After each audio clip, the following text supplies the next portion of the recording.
మనలో ఓపిక ఉండదు. ఇన్స్టెంట్గా మనకు అన్ని కార్యాలు జరిగిపోవాలి.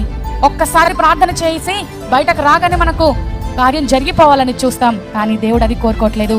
నీ జీవితాన్ని ప్రతి ఒక్క అనుభవాల గుండా నిన్ను తీసుకువెళ్ళాలని కొన్ని సార్లు దేవుడు నీ జీవితంలో శ్రమల అనుమతింప చేస్తాడు తెలుసా? నీ జీవిత విధానము మార్చడానికి, దేవుని మీద పూర్తిగా ఆధారాన్ని నువ్వు కలిగి ఉండటానికే కొన్ని సార్లు ఇబ్బందులు అనేవి, కష్టాలు అనేవి నీ జీవితంలో ప్రభువు మరి అనుమతింప చేస్తాడు. అంత చిన్న విషయానికే మనము దేవుని తిడుతూ ఉంటాము.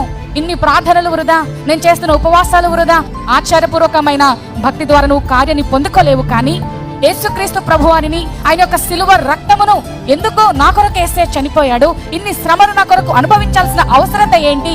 నా జీవితంలో మార్పు కొరకే కదా, నా జీవిత విధానాన్ని మార్చుకోవాలనే కదా యేసే ఇన్ని కార్యాలు చేసిందని ఒక్కసారి నువ్వు గ్రహించగలిగితే, యేసే కొరకు ఒక యథార్థమైన ప్రతిష్టాత్మకమైన జీవితాన్ని నువ్వు జీవించగలుగుతావు. ఈరోజు